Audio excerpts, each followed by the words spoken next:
Welcome, Facebook viewers, to the Bond and Botus Facebook Live for this week. We appreciate you joining us. We've been doing these Facebook Live events for over a year now. We started them back up when COVID just began, and a lot of us were staying home. And they've really caught on. A lot of you tune in weekly, and we appreciate it. And we're trying to share information with people. Those of outside of Alabama, I should share with you that we're currently in a tornado watch situation here in Birmingham. So you may notice a different background. Actually broadcasting from my home office, which is in the basement of my home. And there is a chance that we could lose an internet connection during the show. If we do, stay tuned. We'll log right back in and join you again. I want to remind you before we get started here that the Bond and Botus law offices are located throughout Alabama or throughout Mississippi, and we're in the Knoxville area in Tennessee. And what we do is we help people with money problems. And I know a lot of you are having money problems at this time. So please, I encourage you to be proactive. Reach out for help. We're offering absolutely free initial consultations. And we'll do them by phone or video. We'll do them from the comfort and safety of your own home or office right now. We just want to make sure you're safe and that you have the information you can. For last week's Facebook Live, we got a lot of positive response. We had my good friend, Stan Brown, who has a history working as a banker and is now an educator. And we discussed educating your children about how to use money, how to save, how to budget. I encourage you to perhaps go back and look at that. It's on our Facebook pages. It's on our website. And it was just great. Stan gave some great information. Stan and I both attended the University of North Alabama, which is the best university in the state of Alabama. And I'm fortunate today to have another contact, good friend from UNA, my friend Kevin Haslam, who is a vice president for university advancement at UNA. And we're going to talk about kind of the opposite about having personal financial problems. And this, we're going to talk today about how we can help others, about philanthropy, about donating to important causes, about helping people who are in need. So Kevin, welcome. Thanks for joining us today. Brad, thank you for having me. It's truly an honor and a privilege to be here. And I just sincerely thank the Bond and Botus law offices for doing this program on such a life-altering subject. And by the way, we're also the oldest university in the state of Alabama. Well, oldest and best. And I'm just going to, Kevin, I want to say some more about you and talk about your background a little bit more. But really, to all of our viewers, if you're looking for a college for yourself or for perhaps your children, people, I attended the University of North Alabama, best 4 years of my life. The school is just the right size. You're not going to be lost at UNA. Classroom size is average 30 students or less. You get to know your professors, get to know your fellow students. Just a great, beautiful campus, great place to contemplate. And Kevin, I'm wearing my purple and gold tie today in honor of UNA. So Kevin, I've got to know you over the last couple of years. You came to UNA and you came from Texas. Why don't you tell our viewers a little bit about your background and your history in specifically with respect to philanthropic giving? Yes, sir. I'd be honored to. The first thing, I think there's three things I would like to tell everybody, first of all, about me. One, my faith is critically important to me. Two, I am married to my high school sweetheart, Kathy. Last week, we celebrated 32 years of marriage. We have three boys. Our oldest son's named Peyton, after the greatest running back of all time, in my opinion. Our middle son's name is Gehrig, named after Lou. And our youngest son is the coach. His name is Landry.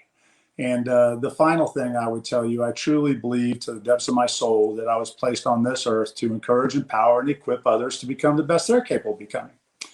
In terms of my career, I actually began my career as a football coach at the small college level. I actually began doing philanthropic work at that time. I just had no idea. I thought I was doing what I needed to do to help my football team. Then I eventually became an athletic director at the small college level and then transitioned over into full-time development work. During my career in development, I have served in development of the largest university in this country, Arizona State University. I've served in development at one of the in one of the largest higher education systems, University of Texas System. I've done philanthropy work in academics and athletics and in medicine, and I've served as a local, regional, and national fundraiser where I literally traveled every other week all around the country meeting with folks. And so just been really blessed and really honored to walk the path I have. And now I have the privilege of serving at the University of North Alabama. Well, Kevin, to reference back to your football background, I know your wife, Kathy, and you outkicked your coverage. You did well when you married Kathy. So the topic of our presentation today is the power of giving. And I don't think a lot of people necessarily put those words together. A lot of people think giving is something that we do as more of a sacrifice, and it can be. But there is power that emanates from giving. And before we get into the specifics of that, tell me what that means when we talk about the power of giving to you, Kevin. Well, I personally believe that there's two sides to this coin, if you will, pun not intended. One, we all have this purpose, this passions that we are born with, and what are we going to do with them? And we have the opportunity to make a difference in people's lives through the giving of our time. And that comes in so many different ways. We can serve as a mentor to other people. We can volunteer and serve. People get really wrapped up in the concept of giving money. When you give of your time, you are giving literally the most valuable resource you have, because you're not going to get that back.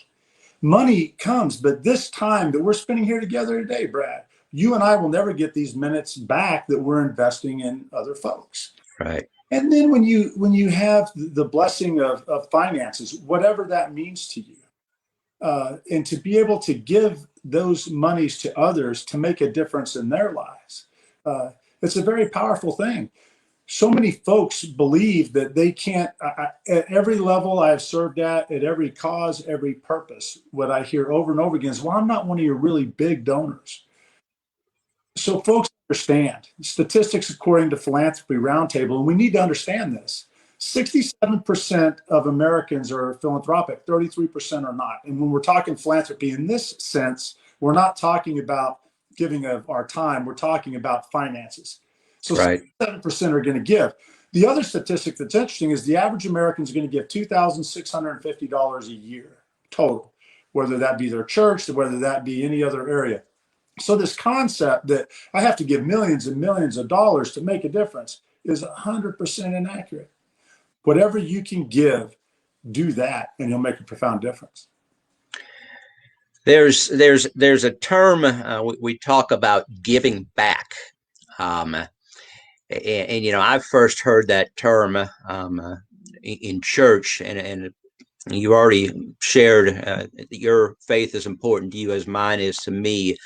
When I think about giving back, I think about biblical instruction and about the fact that anything we have was given to us. So if we give of what we have, we're essentially giving back. Is that how you understand that term? Is that how you think of that term, or am I missing anything there, Kevin? I don't think you're missing anything, but I do want us to be careful.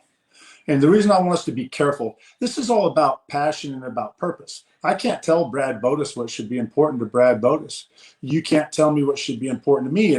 And so it goes. And so what we talk to folks about is, what are you passionate about? What difference do you want to make? What difference do you want it to make that you have walked the face of the earth? Your giving, whether that be of your time, your talent, or your treasure, is an expression of that. And so I go more to the deeper sense of our personal purpose. All right. Well, that's finding your purpose, finding what our purpose is very important. You know, as I've already said, we focus at our law offices on helping people that are having financial problems, and there are a lot of them. These are unprecedented times, Kevin.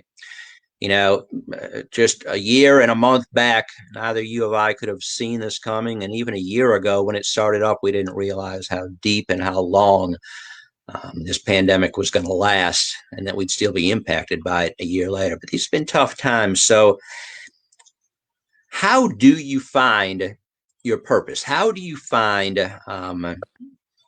where you can connect, how you can give back, how you can help others? Now, a part of that, in my humble opinion, goes to that faith aspect. And we talk about, how do you find your purpose, right? Mm-hmm. One of the things I heard, which is very powerful, and for those who are of the Christian faith, if you want to be really brave, ask God to break your heart for what breaks his, and then ready for what that answer is. But what I tell folks, again, all our purposes can be different, right? And that's good. We don't want to all have the same purpose, the same passion, have our hearts broken over the same things. But those things that really trouble you, instead of sitting there just thinking that's not right, whatever that is, okay, you can step up now and make a difference, whether donating your time, talent, or treasure.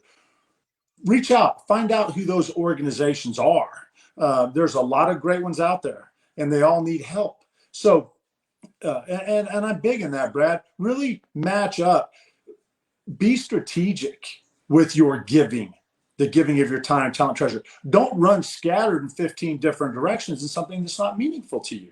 If the homeless is important to you, pour yourself into that with time, talent, and treasure. If there's hundreds of purposes those could be, whatever that is. And you could do, quite honestly, a very quick Google search on organizations, charities that serve whatever that purpose is, and they'll pop up. Well, I would agree with you. You just have to think about what's important to you. For me, there are a few areas. Church, very important. I try to support the church in any way that I can.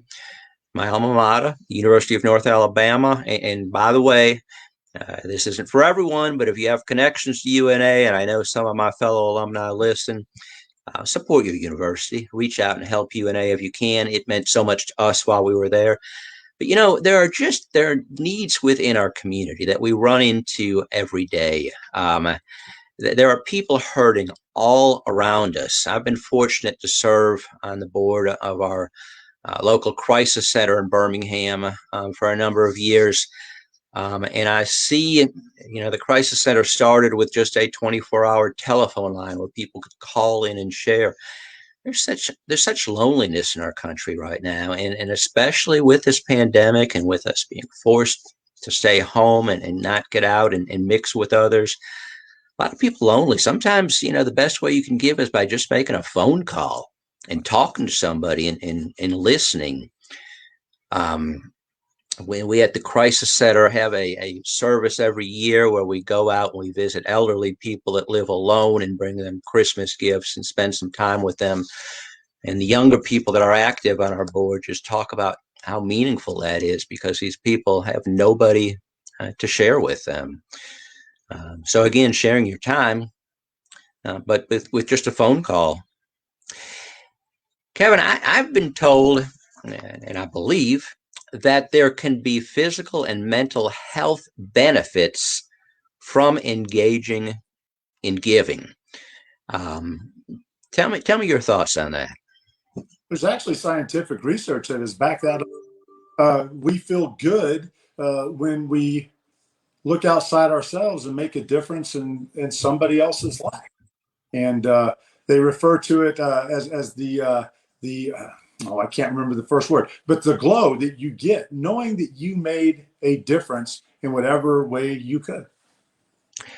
It's just put it on a personal note for people. Yeah, when we're very young, and it's your birthday or it's Christmas, you look forward to opening up all those presents. Um, uh, but as you get older, the excitement really is seeing the thrill that you can bring to others by giving them gifts, by giving people things they need. And I've tried to teach that to my kids, and experience with them, giving to others and sharing with others, and just feel better. You make around you or help people around you to be in a better position. Um, Serving others is so important, whether it be financially or whether it be by just helping out somebody that's lonely, bringing a meal to somebody that may not have food, or making a financial donation to a cause you believe in, a cause you're familiar with. As Kevin says, there's plenty of organizations out there. And you don't have to look far. And I am sure each and every one of you is involved with some organization that has probably helped you in the past or helped people that you know and care about and love. So take the time to reach back out and help them also. There's also an end to this, Kevin. I've learned that you can strengthen your business relationships. When we talk about networking for young people that are in sales or in other type, well, I think we're all involved in sales in one way or another, but I think you can build business relationships through your philanthropic, and I'm going to have a hard time with that word for the next hour now, All right. activities. Have you seen that in your personal life? Absolutely. I want to dovetail off of what you were saying first, though, and then I'm going to answer that question. I really want to encourage folks to think about a couple of different things. The most powerful phrase in the English language is, I believe in you. And that costs zero money. And so when we're talking about volunteering your time and mentoring others and encouraging those who come behind us, okay, that's the impact you can have. And whether you give a monetary gift or whether you just show up, you give another very critically important four-word phrased statement. You're not alone. And right now, so many people feel so alone. And it's not just the pandemic. We have social justice issues. We have political issues. We have so many issues. Yeah. Come alongside somebody else and say, hey, you're not alone. It's powerful, which dovetails right into what you're talking about. When we're focusing on our purpose, people are going to have purposes that are going to come from all walks of life, from all socioeconomic backgrounds, from all careers, you name it. But we have this purpose in common. And I've seen it happen over and over and over and over again, where you would have people that in a million years you would not put in the same room together, but they share this same cause: the homeless, the military, pets, whatever, the indigent, whatever that might be. And they come together, and then you see these friendships form, and they turn into powerful, not only personal relationships, but very powerful career working relationships as well. And it's truly, it sounds corny, but it's about that. Let's focus on what we have in common, not in what we have different. Because when we all come together towards that common purpose that we share, powerful, powerful things happen. And we have so much more in common than we do that we disagree on. So today, as I already shared with our viewers, in Alabama, we're looking at some powerful storms coming through Alabama. And I was listening to the news last night, and one of the weathermen made reference, and Kevin, you weren't here in Alabama in 2011, but made reference to a series of tornadoes that came through in 2011 and just devastated parts of our state.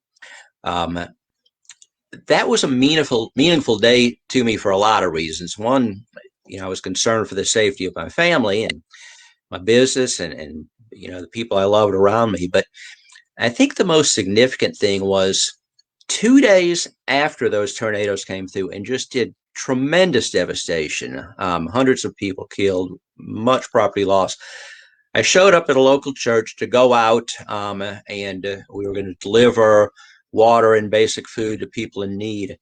And again, this was 2 hours after the event. We loaded up a pickup truck and we went out to the community. Kevin, we had a hard time finding people that hadn't already had things brought to them. The it's just so heartwarming to see when something terrible like that happens, to see how our community got up and helped one another. Um, in fact, before we started, you talked, I mentioned to you that my firm does business in Alabama and Mississippi and Tennessee, and you talked about the people from these states. So why don't you share with our viewers that statistic? I thought it was interesting. It's awesome. When you look at the most generous states in the country, based on the percentage of adjusted gross income that they give, Mississippi ranks second in the country, giving 5% of their adjusted gross income. Alabama is third at 4.9%. Tennessee is fourth at 4.5%, and Georgia is fifth at 4.2%. So we are in a very generous region, without question. Yeah, there are certain benefits to living within what's known to as the Bible Belt. We certainly have our faults, but people are kind as a rule in this part of the country and want to help others, and I think that's just wonderful. Something else I noted here, one of the other benefits, I think, from being involved in giving and being involved with helping others with our words and with our labor, you can gain skills by being involved with these type activities. What have you witnessed in that regard? Without question. I just read a quote recently that said, don't set goals so big that you can't accomplish them until you become the person that is capable of doing so. And so we so often look at our deficiencies and fight for the I can'ts. But as you step out boldly, again, driven by that purpose, and I'm encouraging anybody that can hear my voice, if something inside of you is telling you to help, to volunteer, to give a dime, do it.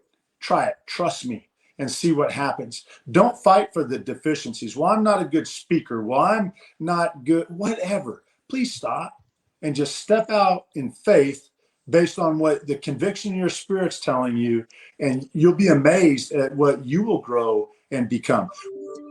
We need to realize that, right? This life is a journey. We're growing and we're developing, and as we go along this path, and we need to be in those situations where we feel a little bit uncomfortable, and be bold in that. Trust your purpose, your passion, and you'll grow.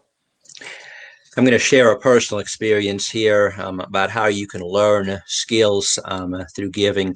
So when Kay and I were first married and before we had our own kids, I volunteered with the Big Brothers Big Sisters program, a program a lot of you, I hope, are familiar with. It's been around for a long time. Mentoring, where I, as a young man at that time, a long time ago, was matched with a young boy who didn't have both parents in the home. This young man did not have a father in the home. And through the Big Brothers Big Sisters program, I was taught to mentor that child. And then we just started doing things together. We'd go to ball games. He'd come over, help me wash my car. We'd attend events together. But, Kevin, through that, I think I learned parenting skills. I learned how to interact with a young person and hopefully have a positive influence on that kid. And that's if you're looking for something to be involved in through which you can give, and I'm talking to younger people in particular here, although there's no age limit, but if you want to learn how to be a good parent, there's no better way than by mentoring somebody else. And the Big Brothers Big Sisters organization is a powerful organization, has chapters throughout our listening area, throughout the country. Easy way to get involved. Mentoring is a great thing, Kevin. I know I've had mentors in my life, and I've had the opportunity, or I think I've mentored others. Um, it's just a great way to give. It's a great way to share your time with others.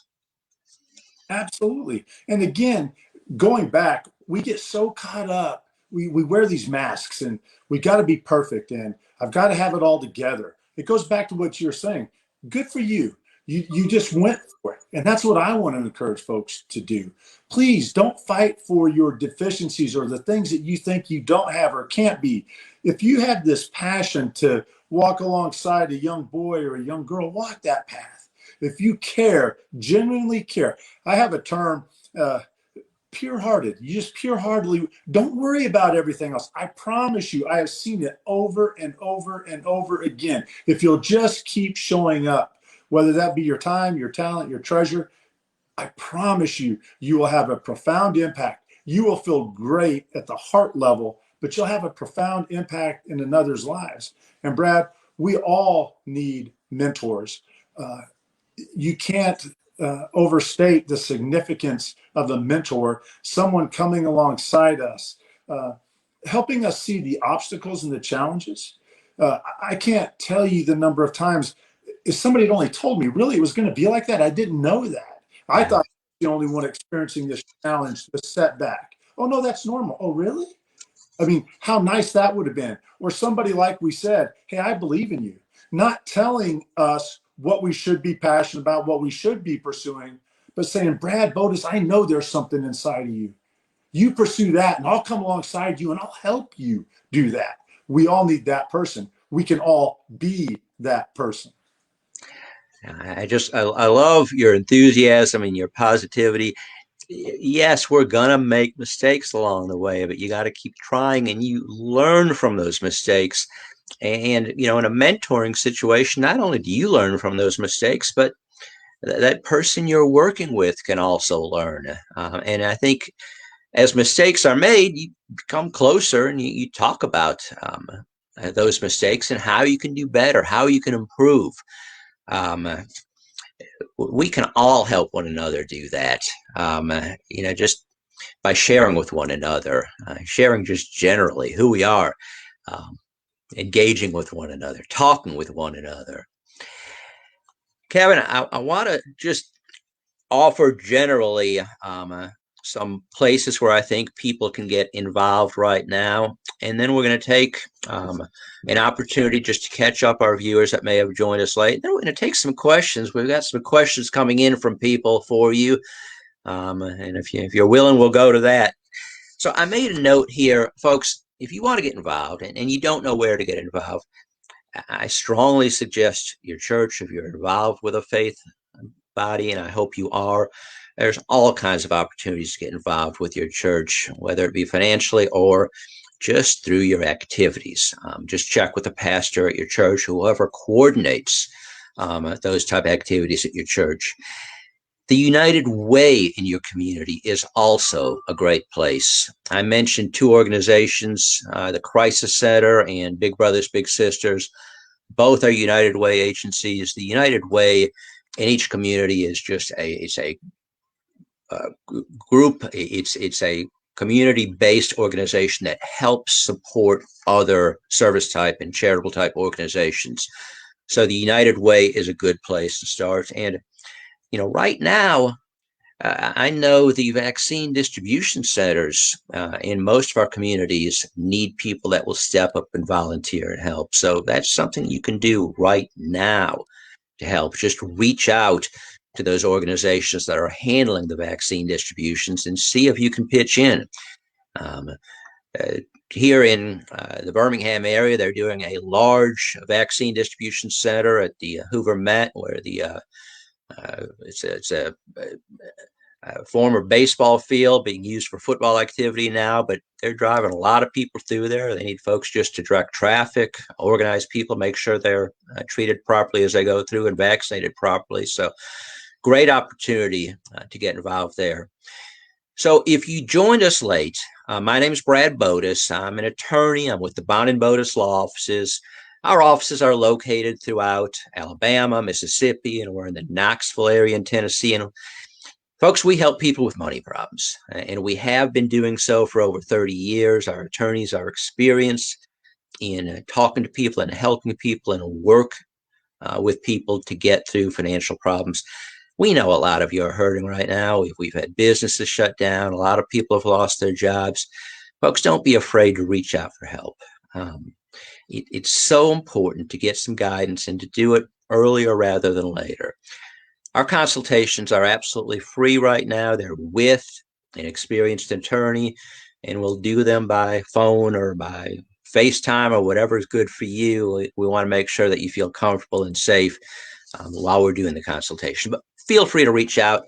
Go to our website for more information or call the number on your screen, and one of our appointment specialists will help you set up that consultation with one of our attorneys. For the Facebook Live, the power of giving, about the power that you can create for yourself and for others by philanthropic activities. And I have an expert here today. I have my friend Kevin Haslam, who is a vice president with one of my favorite places, the University of North Alabama. Kevin's a good friend, and I think more dynamic and more knowledgeable in this area than just about anyone I know. And I just love his enthusiasm. These videos, if you've missed part of it, or if you know somebody that would benefit, they live on our website. They're available. If you want to refer somebody back or on our Facebook page, they're available for viewing later. And we've done a lot of, we've covered a lot of topics with some other great people too. They're available if you want to refer back and listen later or encourage somebody to do so. We've talked about some topics today about giving generally and the benefits thereof and the power that can be generated there from it. Kevin, we've had some questions that have come through here, and I want to just pose these to you and see if we can't answer some of these for some of our viewers. So Wonderful.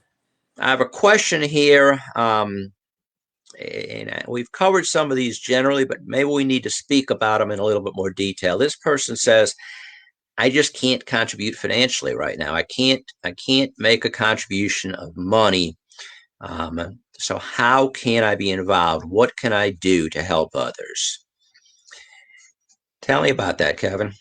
Absolutely. Well, I'm going to go back and make the statement, and I would ask that person, okay, what are you passionate about? What speaks to your heart? Reach out to an organization, as Brad talked about. Volunteer your time. We all need help. Everybody. Okay, not just charitable organizations. We all need help. Reach out and say, hey, what can I do to help? That makes a profound difference. Perhaps your heart is to mentor or speak into the life of somebody. Do that. It's not all about money, friends. And again, I said it earlier, I'm going to say it again. We get real fixated on the financial part of it. The most valuable resource you have is your time. So that question almost came across apologetically, and people will often do that. Apologize that I can't give you more of my resources, but I'll give you my time. Well, you're giving me a part of your life if you're willing to give a part of your time. So be bold and confident in that, and thank you for your heart to serve. Yeah. Excellent advice. And you know, the question was, I don't have much money right now. Notice that when Kevin talked earlier about the money given in Mississippi and the money given in Alabama and Tennessee, he didn't talk about the amount of money. He spoke to the percentage of the person's income. Our friend Jesus talked about the amount that we give to others. And the amount isn't, the gross amount or the amount of money isn't important. He had a more important lesson. What did Jesus talk about? The amount we give compared to others. Kevin, can you share that with us? Well, I always go back to the widow's mite, right? She gave a lot more than everybody else. And again, in our society, we have gotten real caught up. Well, what's Brad and Kay doing? Okay, well, Brad and Kay hopefully are living Brad and Kay's life, doing what they feel they need to do and what they can do. And so that's the encouragement here as well. Each person deciding for themselves, and only you can decide that, whether that's donating your time, or donating monies. But each person do what they can do. Actually, and Jesus also talks about the fact of a cheerful giver. Okay. So if you're begrudgingly doing this because I think I have to, okay, stop. Let's go back to the heart again for a moment. Okay. What is your purpose? Do you feel convicted to do that? If so, do it at the amount you feel, and then be proud about that. I don't mean prideful spirit. I mean, don't be apologetic. You did what you could do. And by doing what you can do, I've learned something else. Giving is contagious. And when you give, whether it be the amount of money you can afford, or through your time, or through your efforts, other people are going to see that. Certainly the recipient is going to see that, and that give is contagious. And it's great to see other people get enthused about giving. Perhaps one of the few positive things that I've seen on social media, other than, of course, our Facebook Live, but the other positive thing is charitable causes that can be supported through social media. It's great when I see a friend that say, for my birthday, I want to raise $200 for the American Cancer Society or the Heart Association or some other charity that means a lot to them. It's great to see that, the encouragement and the enthusiasm that grows among that person's friends to see others giving. And to this person, just to echo what Kevin said, how much you give isn't important. It's where your heart is. Amen. Give what you can, and feel good about that. It's not something to, be proud about or to be a braggart about. It's to make yourself feel good. So, Kevin, question here: how can I trust that whoever I give money to is going to use money properly? How are they going to? How do I know that it's? We hear stories all the time about charitable organizations that waste money. Right. What's the best way to know that your donation, your contribution is going to be used effectively? Excellent question. And I want to encourage everybody, when you're looking at giving to a charitable organization, there's a couple of questions they should be able to answer for you. First of all, ask them exactly how are my monies going to be spent? Okay, we want to know. They should be able to tell you. Secondly, ask what percentage of my monies are actually going to go to the cause I'm giving it to. There are administrative costs. This is somewhat normal, right? Because the charitable organization has to operate also. But you want to make sure that the majority of your money is going where you want it to go. I was literally just reading a statistic last night. It said about 70% of monies donated actually go to the cause, meaning 30% is taken off for operational expenses of the charitable organization. You can Google this. All the charities that Brad mentioned, you can Google what their administrative costs are, and it will tell you what percentage of your gift goes there. So we want to know the purpose. We want to know the percentage that's going to go there. We should get a gift receipt from them for our gift. And then finally, they should be able to report back to us on exactly how they spent the money. So you can determine if it lined up with what they told you and what you thought you were giving to in the first place. I flinched when you asked the word know. How do you know? Well, right. Ultimately, at the end of the day, if people want to do bad things, they can do bad things, and we're not going to know that. Those questions that I gave you to help guide you and direct you are going to help tremendously. Ultimately, at the end of the day, you have to pure-heartedly make the best decision you can, give that gift where you feel it's appropriate. Then you have to trust that they're going to do what they say they're going to do. If you find out that they didn't, then you have a choice into what to do with your philanthropy the next year. And excellent advice. The only thing I would add, folks, is we've talked about, finding an organization that means a lot to you. There are many great national or international causes you can give money to. Certainly things like cancer research and heart research, those type of things are important. But there are local organizations that you can be involved with and give to, where you can see the good that they're doing in the community, or you can see if they're wasting the resources you've contributed. And it's hard to waste your time and labor too. So if you're given in that manner, it's hard for an organization to waste that. And Kevin, I guess I'd also caution, there is a lot of information on Google and on the internet. Be careful, though. Not all of that information is accurate. And just because an organization spends some of their money on administrative costs, that isn't necessarily bad. Good administrators, good people to run organizations are important, and they deserve to be paid a wage that they can support their families.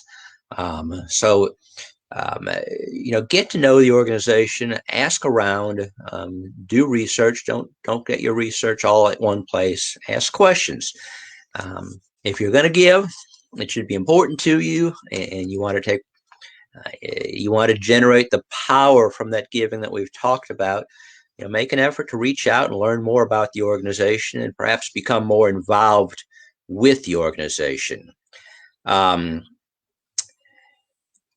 Question here, and this is more of, I guess, a political question than anything. Not necessarily, though. The question is, why isn't the government providing more aid to Americans in need?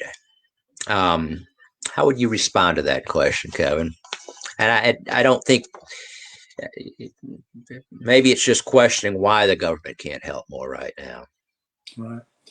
And clearly, I can't speak to why the government isn't helping more or can't help more. That's not my arena of purview. Here's what I can tell you.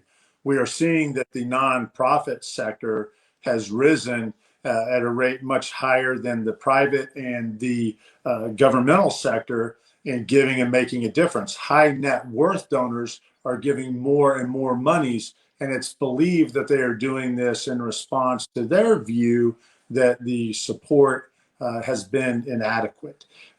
However, I would just simply go back again. I can't speak to why things are happening the way they're happening, but what I can tell you emphatically is you can make a difference with your giving and in how you want to proceed. To this person, and again, just so excellent, so clear, Kevin. But my thought is, there are a lot of people that you can blame, and there are a lot of organizations that you can blame, whether it be the government or a particular charitable organization, as to how they're operating or spending their money. But none of those, the government, those other organizations, they can't impact what we do personally. Do what you can do personally, and don't spend your time and energy worrying about others or blaming others. The spirit of giving should bring a joy to you. And I think when you focus too much on what somebody's not doing, I think it robs you of that power and joy that can come to you personally from giving. And there are, little opportunities. Kevin, I don't know if you've had this happen to you. Just a couple of weeks ago, I was in a drive-through at a McDonald's. I was picking up some coffee in the morning, and I pulled up to the window and I got ready to pay. And the attendant said, "Well, the lady in front of the car in front of you paid for your meal." And so what did I do? I, of course, said, "Well, let me pay for the person behind me." I hear stories about this all the time. It was the first time I experienced it, but they're just little acts of giving that brought joy, to people throughout that line. I don't know how many cars followed through with it, but there was, by being the recipient of a gift like that, I thought it was cool, but being able to turn around and do the same thing. And I know, we refer to that as passing it on, and I think passing it on has a broader term in charitable giving. What does that mean to you, passing it on? I think it goes back to the very beginning when you asked about the power of giving. I think that we are given different talents, gifts, and abilities. We're given different resources. We are blessed with different things. And it's up to each one of us as to what we're going to do with that. And there's no question. I've been a part of something like that before, Brad. It's phenomenal. It's neat on both sides. It's neat to be the receiver, it's neat to be the giver. Um, Making a positive difference wherever you can, to me, is passing it on without expectation, by the way. Okay. But sharing of that time, that talent, those, whatever you have been blessed with, to share that with others, to lighten the load for another, to let somebody else know they're not alone, to let somebody else know you believe in them. Uh, that's a special gift for the giver. And it blesses incredibly the life of the receiver. Yeah, it's we've been giving so much. I do a men's group. The more sat down with the guys, we're talking about a particular topic, and a reference was made to people that are better off or wealthier. Folks, just by living in the United States of America right now, you're better off, wealthier than most people in the world. I've read statistics, and I think, Kevin, if you're in the United States and you're making more than $50,000-$60,000 a year, you're probably in the top 5% in the world.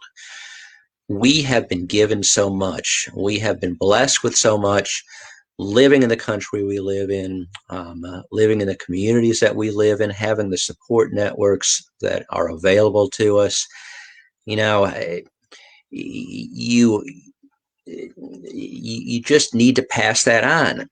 You want that to continue. You want your kids, you want your grandkids to grow up in the same type communities. And the only way that's going to happen is by continuing to pass on the many things we've been given. Um, so I have a comment here from somebody that says, wow, I just paid for 2 EMTs dinner the other night. And there we are speaking about the same thing. Demetrius, awesome. That was great of you to do. Look for opportunities. Medical care providers right now in this instance, boy, what they've been through over the last year. Folks working in intensive care units, in the COVID units, boy, they can, and law enforcement, fire departments, paramedics, so many people that have sacrificed so much for us over the last year. Reach out and tell them thank you. And Kevin, just saying thank you can be a gift. Am I right? Absolutely. Well, Brad, you're just highlighting the point. The opportunities are countless. Just walking through your own neighborhood, if we will just take our eyes off ourselves, if we will stop the comparison game, if we will stop worrying about what everybody else is doing and simply walk our path and look at all the people, all the groups you've mentioned, but it's so much more. It's the single mother, it's the widower, the widow. It's all these people are all around us. It's the person that's recovering from surgery. There are so many opportunities to say, I appreciate you. Thank you. Can I bring you? Those are all acts of giving that have a profound impact if only we will take our eyes off of ourselves. And when you do it with the type of enthusiasm and genuine concern that Kevin's demonstrating here. It's not just a thank you or a wave. It's looking at people and letting them know, yeah, you really appreciate them. You're really thankful and grateful to them. Kevin, we need to probably finish up in the next 5-10 minutes. I want to be respectful of your time, and I always like to give my guests, I'm sure I've missed something here, an opportunity to speak to this topic. Tell me your general thoughts and any encouragement you can give people about helping others. And I want you to talk because we've talked about little things; those are important. There are also big causes to support out there. Uh, just give me your thoughts and any words of encouragement that you can share to our viewers. Okay. I'm going to give you a few things, and a couple of them are going to be a repeat. First of all, when we're talking about philanthropy, and that's time, talent, treasure, it's about you. It's about your purpose. It's about what you care about. That's what I want to know first and foremost. I challenge you to really think and be thoughtful about that, and then give yourself tirelessly to that. Okay. Secondly, please do not worry about the quote unquote size of your gift, whether that's a gift of money, whether that's a gift of your time. Whatever you feel in your heart is the right thing to do, please do that. Honor your heart. Don't worry about your neighbor. Don't worry about your friend. Don't worry about what anybody else. Honor your heart. Honor what the passion is within inside you. Then I've got to go off on this for just a moment. Sure. And I'll ask this question. What will your influence be? And it goes two ways, friends. What are you going to pour into yourself first? Yes, I'm talking about the things you read, the things you listen to, the people you talk to, the things you talk about, the TV program. What are you pouring into your own heart? Pastor Ken Whitten from Idlewild Baptist Church once said, "What's in the well always comes up in the bucket." We all want to be great when our greatness is required, but if we haven't poured in goodness and greatness, it's not going to come back out. And so I challenge you with, what are you going to pour into yourself? If you do not like the path things are going, the way you see things, the way they're going, you have a choice. And that's what you're going to pour in. And then my other part of that question is, what will your influence be in the life of another? We've talked about it this whole show long. It can be as simple as saying thank you. It can be as life altering, legacy leaving as, I believe in you. I served at an academic health center for 5 years. I used to love to ask the doctors, when did you know that you wanted to become a doctor? Over and over and over again. I had a 5th grade teacher tell me they believed in me. I had a 7th grade teacher. Over and over again, life paths were set by the words, I believe in you. What are you going to do about the neighbor that you see down the street that perhaps has some handicaps and difficulties? What will your influence be in that life? Are you going to lighten the load? Will you offer to take out the trash and mow the lawn? Perhaps your heart is to give a gift of money. What will your influence be? And here's what I'm going to tell everybody. If you choose to do nothing, you're still choosing your influence. Positive, negative, and difference, it's your choice, it's my choice. And I just want to encourage you every single day of your life to pursue the purpose, to pursue the passion that is in your heart throughout the full range of all the resources that you have available to you. Amen. You know, for our viewers, it's not the first time I've heard Kevin pose that question. What will your influence be? I think the first time I heard you talk, and at least once or twice since then, I've heard that question and challenge. And it's had an impact on me, Kevin, and I hope our viewers will think about that question. What's your influence going to be? And it doesn't need to be something major. Those examples, you know, a elementary school teacher or a middle school teacher or just somebody in the community saying, I believe in you. You can do it.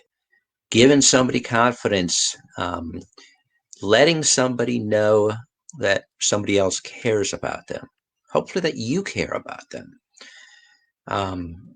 You know, Kevin, we see so much hurting out there right now. We see so many people that need help. Sometimes it can become overwhelming. In fact, you know, I've heard the term compassion fatigue about how you can see so many people hurting and you just don't feel like you can help, but you can. Every little act impacts your influence on others. Well, Kevin, there's one other question that leaked through here, and we talked about it earlier, but I want to reference it again. And if you want to add to this at all, but this person says, where can I go to find local charities or organizations that need my help? In addition to just talking to friends, If you're a member of a church, I encourage you to talk to the pastor at your church. Um, the United Way in your community. Virtually all the communities we live in has an active United Way. The United Way is a great place to find organizations in your community that need assistance. And then just reaching out to friends, reaching out to people you encounter every day, and asking them about organizations they've been involved in or things that made a difference to them. All kinds of places to be involved. Any words to add to that, Kevin, as to somebody that's looking for a place to serve? I think it's great advice. Talk to your friends. The church is the first thing that came to my mind. They're going to be able to tell you tons of places that serve different causes and different needs. But what you're going to find is when you clarify your purpose, your passion, you're going to find a whole lot of people around you that have that same purpose and passion, and they're going to be able to lead and guide you. But I think your advice is excellent. Well, to our viewers, at the Bond and Botus Law offices, as I've repeated a couple of times, we help people with money problems. We want you to know that if you need help, we are offering absolutely free initial consultations. We're throughout Alabama, Mississippi, we're in the Knoxville area in Tennessee. We'll talk to you by phone or video, whatever is good and makes you feel comfortable and safe right now. But please be proactive. Please reach out for help. My friend, Kevin Haslam at the University of North Alabama. I cannot say enough good things about UNA and about the University of North Alabama. Yes, it's my alma mater, but my wife Kay and I love to visit. It's a beautiful campus, great place to get an education. Whether it's in person or online right now, great online learning opportunities at the University of North Alabama, located in Florence, Alabama, beautiful Shoals community. I encourage people to visit and check out the University of North Alabama. Kevin, thank you so much for joining us today. We really appreciate the wisdom you've shared with us. Yes, sir. Thank you. It truly has been an honor and privilege, Brad. And I will tell you, you are a gift to the University of North Alabama, to your community, and to me. You're a good friend, and I appreciate you. To all of our viewers, on behalf of us, all of us at the Bond and Botus Law offices, on behalf of Kevin and the folks at the University of North Alabama, thanks for being with us today. And remember what we talk about: faith, family, finances. God bless each and every one of you, and we'll see you again next week.